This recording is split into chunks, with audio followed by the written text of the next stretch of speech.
हाँ तो नमस्कार बच्चा पार्टी, क्या हाल चाल, कैसे हो आप लोग। आई होप आप लोग बहुत अच्छे होंगे, स्वस्थ होंगे, मस्त होंगे और मज़े में होंगे। और ठंडी का जो है मज़ा आप लोग आराम से ले रहे होंगे, क्योंकि ठंड में ना तो नहाने का मन करता है ना पढ़ने का मन करता है। लेकिन भाई पेपर आ गया है तो थोड़ा सा तो पढ़ लेना ही पड़ेगा। ओके, तो आज अपन लोग देखने वाले हैं एसएसटी में जो है आप लोग का त्रैमासिक परीक्षा जो आने वाला है उसका हम लोग देखेंगे वायरल क्वेश्चन जो आपके पेपर के लिए बहुत ही ज़्यादा महत्वपूर्ण है। Are you ready? एक बार बता दो, आप लोग स्वस्थ हो, मस्त हो, ज़बरदस्त हो, कमेंट करके जो है ये सारी चीज़ें आप लोग बता देना, ठीक है। बाकी हम क्लास को शुरू करते हैं। एक एक चीज़ जो है अपन लोग बेहतरीन तरीक़ा से समझने वाले हैं। त्रैमासिक परीक्षा का जो हम लोग जो है ऑब्जेक्टिव क्वेश्चन को देख लेंगे आज की इस क्लास में। क्या करेंगे अपन लोग? ऑब्जेक्टिव क्वेश्चन को देख लेंगे। ऑब्जेक्टिव क्वेश्चन को देख लेंगे। बाकी अगर मैं बात करता हूं तो आप लोग जो है नी बैच के अगर कोई बच्चा होंगे तो उनको पता होगा कि पूरा सिलेबस आप लोग का कंप्लीट हो चुका है, कहीं कोई दिक्कत नहीं होगा, पूरा का पूरा चीज़ आप लोग को समझ में आ गया होगा। याद है कि नहीं? भूल गए हो? नहीं भूले हो ना, तो चलो वही शुरू करते। सबसे पहला क्वेश्चन यहाँ पे है कि वास्को डी गामा भारत कब पहुंचा।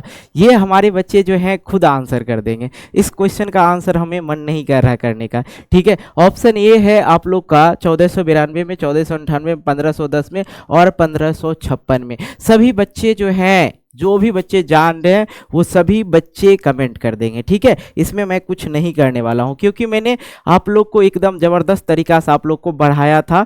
7 समंदर पार में तेरे पीछे पीछे आ गया, तो मतलब 7 समंदर से कैसे जो है वास्को डी गामा जो है आया था, इन सभी चीज़ों के बारे में अपन लोग ज़बरदस्त तरीके से जानते हैं बेटा। तो प्लीज़ आप लोग सभी बच्चे इसका आंसर कर देना, सभी। ये नहीं कि वो कर ही दिया यार, सही है ही तो नहीं, सभी को करना होगा। कर दोगे ना? कर देना। ओके, आ जाओ। आते हैं, अमेरिका का खोज किसने किया। तो बेटा ये भी क्वेश्चन तो तुम लोग जानते ही हो। तो अमेरिका को है खोज, अमेरिका जो है, अमेरिका का खोज किसने किया था बेटा? कोलंबस ने किया था। आप लोग को पता होगा सप्तवर्षीय युद्ध जो है 1556 से लेके 1563 किन देशों के बीच हुआ था। तो आप लोग को पता होगा कि ब्रिटेन और फ्रांस के बीच हुआ था। नेक्स्ट है कि फ्रांस की क्रांति के समय वहां के राजा कौन था। मेरे बच्चे आप लोग को पता होगा कि यूरोप महादेश के अंतर्गत, भाई पेन ये चलेगा, आप लोग को पता होगा कि यूरोप महादेश के अंतर्गत, महादेश के अंतर्गत आप देखते हैं कि एक देश आता है जिसका नाम होता है फ्रांस। और फ्रांस के जो राजा थे जिसका नाम था लुई 16वां। क्या था बेटा? लुई 16वां, ठीक है। और ये जो राजा था, ये जो राजा था बेटा बहुत ही ज्यादा क्या था? निरंकुश था। क्या था? निरंकुश था। मतलब निरंकुश का मतलब होता है जिसपे किसी भी प्रकार का कोई अंकुश ना हो। कितना समझा लो, अपने मर्जी से काम करेगा, ठीक है। तो ये जो है वहां की जनता के लिए जो है कोई कार्य नहीं करता था, जनता के लिए कोई कार्य नहीं करता था, जनता के लिए कोई कार्य नहीं करता था, ठीक है, कोई कार्य नहीं करता था। और भाई साहब वहां पे क्या करते हैं? कर बढ़ा दिए। बोले तो बेटा टैक्स जो है बहुत ज्यादा जो है बढ़ा दिया था। तो जनता जो है इनसे बहुत ज्यादा परेशान हो चुका था। तो वहां की जनता ने इसके ऊपर क्या करता है? 1789 ईस्वी में, 1789 ईस्वी में एक क्रांति कर देता है, जिस क्रांति का नाम होता है फ्रांस की क्रांति। क्या होता है बेटा? फ्रांस की क्रांति, फ्रांस की क्रांति। ओके, याद रखिएगा, कक्षा 10वीं में भी पूछा जाता है फ्रांस की क्रांति। और 1793 ईस्वी में एक और चीज देखते हैं कि 1793 ईस्वी में क्या होता है? राजा को मार दिया जाता है। तो वहां पे क्या होता है? डेमोक्रेसी फिर से शुरू हो जाता है। मतलब यहाँ पे क्या आ जाता है? जनता का शासन हो जाता है, जनता का जो है शासन शुरू हो जाता है। क्या हो जाता है? जनता का शासन यहाँ पे शुरू हो जाता है मेरे प्यारे बच्चों, है कि नहीं। और उसके बाद आप देखते हैं फ्रांस में ही क्या होता है? 1804 में नेपोलियन आ जाता है। कौन आ जाता है? नेपोलियन आ जाता है। तो ये चीजें थी। तो हमारा सवाल क्या था? फ्रांस की क्रांति के समय वहां के राजा कौन थे? तो वहां के राजा कौन थे बेटा? जल्दी बताओ। लुई 16वां थे। कौन थे? लुई 16वां। कहाँ है भैया? ये रहा। ओके, शक्ति के पृथ्वीकरण का सिद्धांत किसने दिया था? तो मोंटेस्क्यू ने दिया था, और आगे आता है प्रथम विश्व युद्ध का तत्कालिक कारण क्या है। तो चलिए बेटा, सबसे पहले तो इस सवाल को जानने से पहले हम तो ये जानेंगे कि भैया प्रथम विश्व युद्ध हुआ कब था। तो काहे तुम टेंशन ले रहे हो आर्यन सर हियर, तो नो प्रॉब्लम माय डियर। ठीक है, प्रथम विश्व युद्ध 1914 ईस्वी में हुआ था और 1918 ईस्वी तक हुआ था। ओके, और द्वितीय अगर पूछ दे, मान लिया जाए भैया कभी हमसे कोई पूछ दे कि द्वितीय विश्व युद्ध बताओ, तो हमारे लाडले लाडली कहेगा कि सर मेरे को तो बताया ही नहीं आर्यन सर, ये तो आर्यन सर की गलती है, वहां पे मुंह फुला लेंगे। नहीं, आर्यन सर नहीं छोड़ने वाले हैं। 1939 से लेके 1945 तक होता है। ठीक है, कोई दिक्कत नहीं ना। यहीं से एक और चीज समझ लेते हैं, 1814 ईस्वी और 1915 ईस्वी में कौन आते हैं। तो आप लोग को पढ़ाए थे कि महात्मा गांधी जी जो है कहाँ, दक्षिण अफ्रीका से जो है, अफ्रीका से कहाँ आते हैं, भारत आते हैं। कहाँ आते हैं, भारत आते हैं बेटा। ओके, ये चीजें आप लोग समझ गए, बोलो हाँ कि ना। तो अब यहाँ पे है कि प्रथम विश्व युद्ध का तत्कालिक कारण क्या था। तो ऑस्ट्रिया के जो राजकुमार थी उनकी हत्या हो गई थी। हिटलर का जन्म जो है कहाँ हुआ था, हिटलर का जन्म कहाँ हुआ था, ऑस्ट्रिया में हुआ था। ठीक है, आगे देखते हैं, नाजी पार्टी का प्रतीक चिन्ह क्या है, स्वास्तिक था नाजी पार्टी का। नेक्स्ट क्वेश्चन है हमारे पास यहाँ पे, भारतीय वन अधिनियम कब पारित हुआ था। तो इसका इतिहास जो शुरू होता है वो 1865 ईस्वी में। ठीक है, नेक्स्ट क्वेश्चन हमारे पास है, बिरसा मुंडा ने किस विद्रोह का नेतृत्व किया था। बिरसा मुंडा विद्रोह का, क्या करेंगे, मुंडा विद्रोह का। ओके, राइट आंसर हो जाएगा। भारत का क्षेत्रफल की दृष्टि से विश्व के कुल क्षेत्रफल का कितना प्रतिशत है भारत का। तो आपको पता होगा कि 2.4%। भारत के मध्य से गुजरने वाली रेखा क्या कहते हैं। तो भारत का जो मेरे बच्चे मैप है कुछ इस प्रकार से है, मैं प्रॉपर मैप तो नहीं ड्रॉ कर रहा हूं, ठीक है, बस तुम लोग को बता रहा हूं। अरे रे,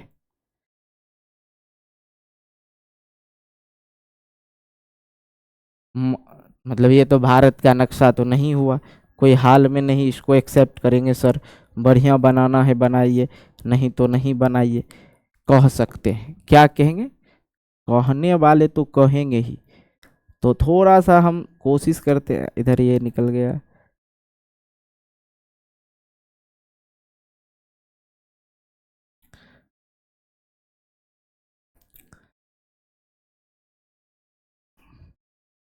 ठीक है, अब थोड़ा लग रहा है, कोई दिक्कत नहीं। मध्य से गुजरने वाली रेखा, मध्य से गुजरने वाली जो रेखा था वो कौन सा रेखा था, भारत के मध्य से।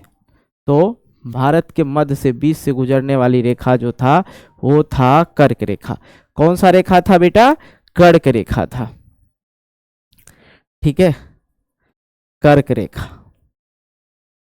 ओके, चलिए आगे बढ़ते हैं अपन लोग। क्षेत्रफल की दृष्टि से भारत का सबसे बड़ा राज्य, क्षेत्रफल की दृष्टि से भारत का सबसे बड़ा राज्य जो है कौन सा है ये बताना, क्षेत्रफल की दृष्टि से। अब हमको भी नहीं पता है, इसका आंसर तुम्हें करना होगा। अब इसका आंसर तुम्हें करना होगा कहाँ, कमेंट में। ठीक है, छोटा वो पूछ रहा है ना, क्षेत्रफल की दृष्टि से सबसे छोटा राज्य, हम तो बड़ा पढ़ दिए थे। तो अच्छा एक बात बताइए, अब देखो थोड़ा सा इसमें, थोड़ा सा इसलिए मैंने ऐसा करा कि देखा जाए तो विश्व का सबसे छोटा राज्य, विश्व का नहीं, भारत का जो है, भारत का सबसे, दिख रहा है ना, प्रॉपर नहीं दिख रहा है, मिटाओ इसको, कोई नहीं थोड़ा सा मजाक कर लेते हैं। ठीक है, भारत का जो है सबसे छोटा राज्य, सबसे छोटा राज्य जो है, छोटा राज्य जो है कौन सा है, गोवा है। ठीक है, कौन सा है, गोवा है। लेकिन मेरे प्यारे बच्चों, गोवा का जो है सबसे अधिक प्रति व्यक्ति आय, सबसे, याद रखिएगा छोटा है लेकिन काम बड़ा है, सबसे अधिक प्रति व्यक्ति आय वाला राज्य भी है, सबसे अधिक प्रति व्यक्ति आय वाला जो है राज्य ये आप लोग जानते होंगे। ठीक है, तो क्या हो जाएगा, गोवा। माउंट एवरेस्ट का जो है ऊंचाई कितना है, 8848। ठीक है, आगे देखते हैं हम लोग, ब्रह्मपुत्र नदी को तिब्बत में किस नाम से जाना जाता है? तिब्बत में सांगपो नाम से जाना जाता है। नेक्स्ट है, दक्षिण भारत का सबसे लंबी नदी कौन सा है? दक्षिण भारत की सबसे लंबी नदी कौन सा है? गोदावरी है। भारत में सबसे अधिक वर्षा कहाँ होता है? मानसीराम में होता है। ठीक है, मानसीराम सॉरी जारे में तमिलनाडु के तटों पर वर्षा किस कारण होता है? तो उत्तर पूर्वी मानसून के कारण होता है। राइट आंसर आप लोग का क्या हो जाएगा? ए हो जाएगा। काजीरंगा ने national park, Kaziranga national park किस जानवर के लिए प्रसिद्ध है? तो एक सींग वाला गेंडा, कहाँ है एक सींग वाला गेंडा? यहाँ है। ओके, नेक्स्ट हमारे पास है, जनगणना 2011 के अनुसार भारत की जनसंख्या घनत्व जो था कितना था? तो कितना था? आप कहेंगे 382। लोकतंत्र के बारे में जो है, जनता का जनता के द्वारा और जनता के लिए शासन किसने कहा था? बहुत बढ़िया, आप लोग को पता होगा कि अब्राहम लिंकन जी ने कहा था। किसने? अब्राहम लिंकन जी ने। दक्षिण अफ्रीका का जो है लोकतांत्रिक संविधान बनाने में सबसे महत्वपूर्ण नेता कौन था? Nelson Mandela. क्या था? Nelson Mandela. आगे देखते हैं, भारतीय संविधान सभा के प्रारूप समिति के अध्यक्ष कौन थे? भारतीय संविधान सभा की अगर मैं बात करता हूं मेरे प्यारे बच्चों, भारत का जो है संविधान, भारत का संविधान की अगर मैं बात करता हूं, थोड़ा सा संविधान की बात करता हूं, तो लागू जो हुआ था बेटा, लागू अगर पूछे तो आप लोग कहेंगे कि सर 26 जनवरी 1950 ईस्वी को। ठीक है, क्या कहेंगे? 1950 ईस्वी को। अगर पूछेगा समय कितना लगा, समय कितना लगा, तो 2 वर्ष 11 माह 18 दिन लगा। ठीक है, कितना? 18 दिन लगा। ओके, चलिए, तो यहाँ पे भारतीय संविधान सभा के प्रारूप जो है अध्यक्ष कौन थे? भाई साहब डॉक्टर भीमराव अंबेडकर जी थे। ठीक है, नेक्स्ट हमारे पास आता है, संविधान सभा की पहली बैठक जो हुई थी दिसंबर 1946 ईस्वी में। अगर लागू पूछे, भारतीय संविधान लागू कब हुआ? 26 जनवरी 1950 ईस्वी में। अगला क्वेश्चन है, भारत में चुनाव कराने की जिम्मेदारी किसकी होती है? तो चुनाव करवाएगा कौन? भैया चुनाव आयोग करवाएगा। नेक्स्ट, लोकसभा में कुल कितने सीट होता है? 543 सीट होता है। कितना होता है बेटा? 543 सीट होता है। बाद में हम आपसे पूछेंगे जरूर कि तुम लोग बताओ कितने क्वेश्चन का आंसर जानते थे। ये सारा का सारा क्वेश्चन हम आपको करवा रखे हैं। ओके, राज्यसभा का कार्यकाल कितने वर्ष होता है? राज्यसभा का जो है कार्यकाल कितने वर्ष होता है? तो आप जानते हैं 6 वर्ष होता है। बाकी जो भी चुनाव की प्रक्रिया से होता है, जैसे मुख्यमंत्री पूछ लेगा, मुख्यमंत्री पूछ लेगा, मुख्यमंत्री पूछ लेगा, बीच में भी हट सकता है, वो अलग बात है, 5 वर्ष। ठीक है, अगर प्रधानमंत्री पूछ लेगा, प्रधानमंत्री पूछ लेगा, तो आप कहेंगे 5 वर्ष। मुखिया अगर पूछ लिया, मुखिया पूछ लिया, समिति पूछ लिया, समिति पूछ लिया, सरपंच पूछ लिया, सरपंच पूछ लिया, ये सब का कितना? 5 वर्ष होता है, याद रखिएगा। ठीक है, भारत का प्रथम नागरिक कौन होता है? प्रधानमंत्री या मुख्य न्यायाधीश या राष्ट्रपति या राज्यपाल? तो आप लोग को क्या याद रखना है इसमें? प्रथम न पूछा जा रहा है, प्रथम नागरिक होता है राष्ट्रपति। ठीक है, आइए, मौलिक अधिकार का रक्षक कौन होता है? तो सर्वोच्च न्यायालय होता है। कौन होता है बेटा? सर्वोच्च न्यायालय होता है। कौन? सर्वोच्च न्यायालय। ओके, आइए आगे देखते हैं हम लोग, उत्पादन का साधन क्या है? उत्पादन का साधन की बात करते हैं तो श्रम है, उत्पादन की साधन श्रम। आगे देखते हैं, पालमपुर गांव का जो है मुख्य व्यवसाय क्या था? तो खेती था। क्या था बेटा? खेती था। नेक्स्ट, भारत में हरित क्रांति की शुरुआत कब हुई थी? हरित क्रांति की शुरुआत कब हुआ था? तो बेटा आप लोग को याद होगा 1966 से 67 में हुआ था। नेक्स्ट हमारे पास है, भौतिक पूंजी का उदाहरण क्या है? भौतिक पूंजी का उदाहरण क्या है भैया? तो मशीन भी है, भवन भी है, औजार भी है और निम्न उपयुक्त सभी हो जाएगा। मानव पूंजी में निवेश का मुख्य जरिया क्या है? निवेश मतलब खर्च का जो है जरिया क्या है? शिक्षा, प्रशिक्षण, स्वास्थ्य सेवा, सब हो जाएगा, उपयुक्त सभी। ओके, भारत में सर्वाधिक गरीब वाला राज्य कौन सा है। ओके, सर्वाधिक गरीब वाला जो राज्य है कौन सा है, ये जानना है। बहुत अच्छा बात है बेटा, आराम से सभी क्वेश्चन को कर रहे हैं, कोई दिक्कत नहीं।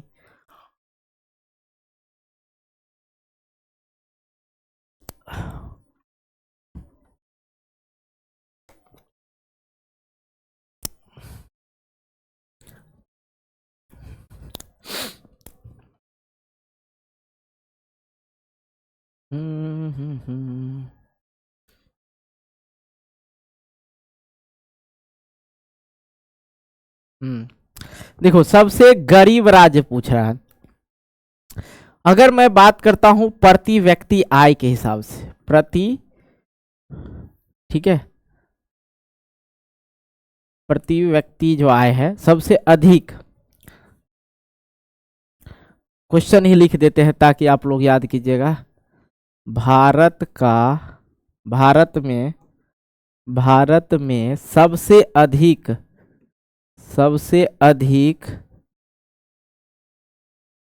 अधिक प्रति व्यक्ति आय,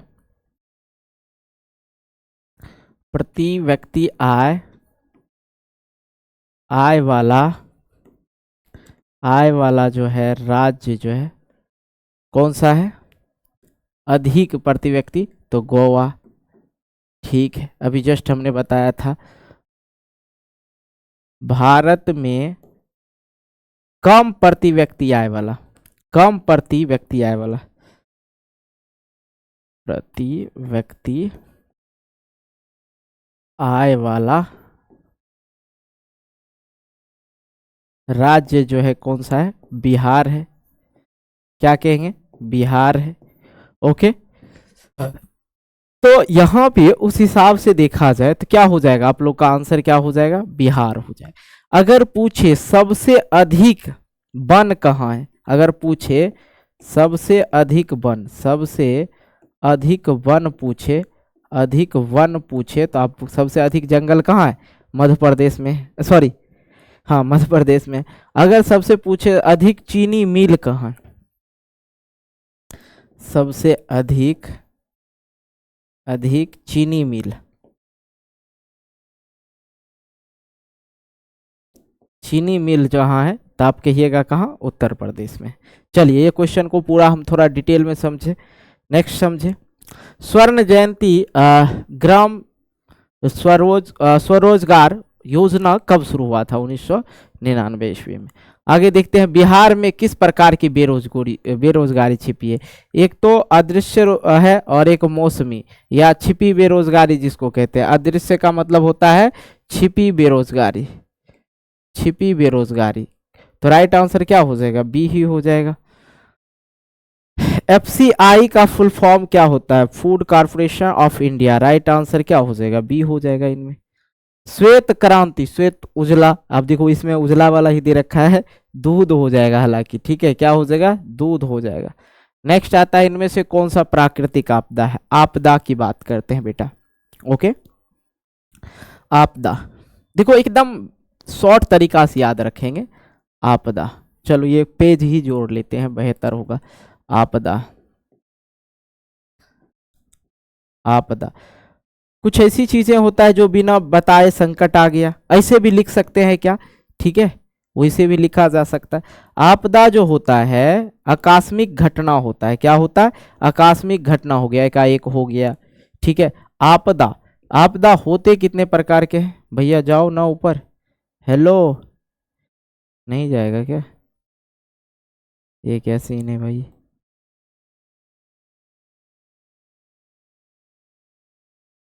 अलग ही है भाई साहब,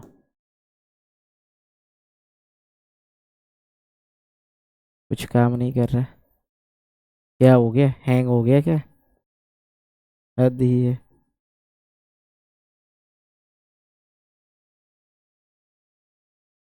हट,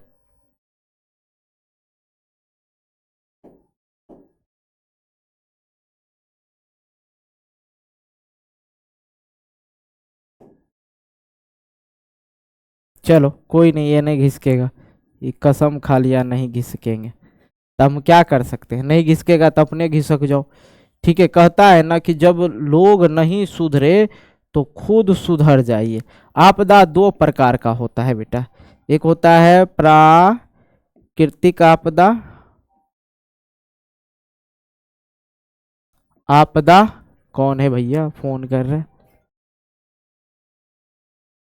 कौन है, अच्छा कोई नहीं बाद में देख लेंगे।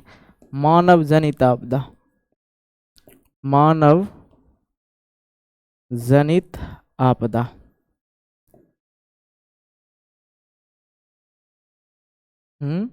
मानव जनित आपदा। देखो जो वैसा आपदा जो प्राकृतिक कारण से घटित हो, ठीक है, वैसा आपदा लिखेंगे, वैसा आपदा, आपदा जो प्राकृतिक कृतिक के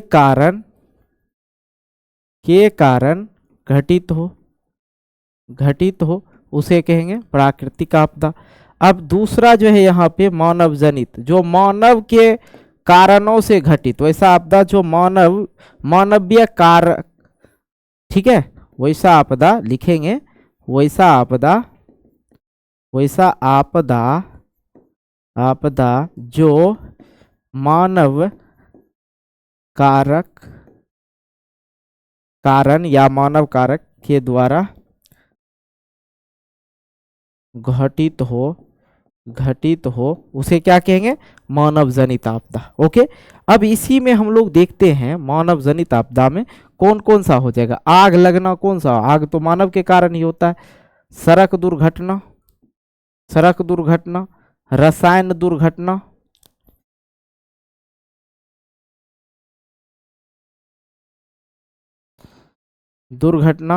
ठीक है, रसायन दुर्घटना, बम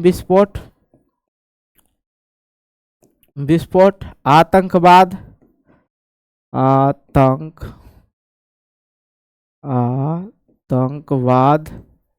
आतंकवाद ये सब हो जाता है। इसमें क्या हो जाएगा, सुखाड़ भी इसमें आ जाता है, याद रखिएगा, सुखाड़ नहीं, बाढ़ सुखाड़ इसमें आ जाएगा। बाढ़ हो गया, सुखाड़ हो गया, भूकंप हो गया, ठीक है, सुनामी हो गया,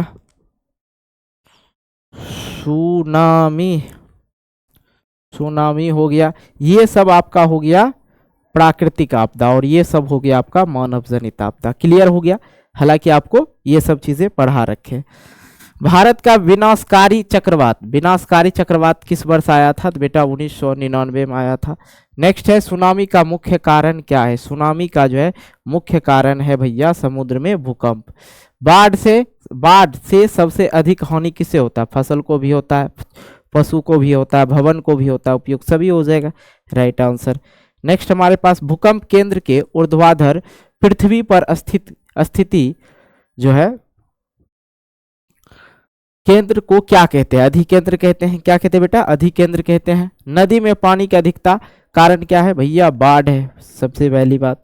नेक्स्ट हमारे पास आ जाता है आप लोग का सड़क दुर्घटना का मुख्य कारण क्या है, तेज रफ्तार, यातायात नियमों का उल्लंघन, सब तो है, लापरवाही, उपयुक्त सभी हो जाएगा।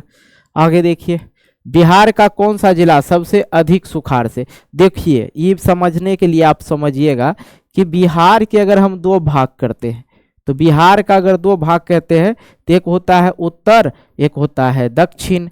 क्या होता है, एक होता है दक्षिण। उत्तरी बिहार जो है बाढ़ से ग्रसित है, और दक्षिणी बिहार जो है सुखाड़ से ग्रसित है, ठीक है। तो अगर ये चीजें हैं तो देखिए सीतामढ़ी भी उत्तर में पड़ जाता है, वैशाली, सहरसा, ये सब, तो गया जो है आपका सुखाड़ प्रभावित क्षेत्र हो जाएगा। आगे देखिए, मानव जनित आपदा का उदाहरण अभी जस्ट हमने आपको बताया बेटा, यहाँ पे कहाँ पे भैया, यहाँ पे मानव जनित आपदा, मानव के द्वारा जो हो रहा मानव जनित आपदा, आतंकवाद, आग, सड़क दुर्घटना, रसायन दुर्घटना, बम विस्फोट, ये सब आ जाता है। तो इसमें से कोई ऑप्शन आप देख लीजिएगा, आराम से मार दीजिएगा, है कि नहीं, आराम से आप मार दीजिएगा मानव जनित आपदा। तो आतंकवाद यहाँ मिल गया ना, आतंकवाद, बाकी सब क्या हो जाएगा, प्राकृतिक आपदा, ये सब हो जाएगा। नेक्स्ट है राष्ट्रीय आपदा प्रबंधन प्राधिकरण का अध्यक्ष कौन था, ठीक है, अध्यक्ष जो था कौन था ये पूछा जा रहा है। तो बेटा इसका जो था अध्यक्ष कौन था भैया, प्रधानमंत्री जी थे। कौन थे, प्रधानमंत्री जी थे। अब मैं बात करता हूं सब्जेक्टिव में, आप लोग जो है देख लीजिएगा कुछ कुछ चीजें कि लोकतंत्र किसको कहते हैं, लोकतंत्र किसे कहते हैं, लोकतंत्र किसे कहते हैं, ये सब पढ़ा रखे हैं। बाढ़,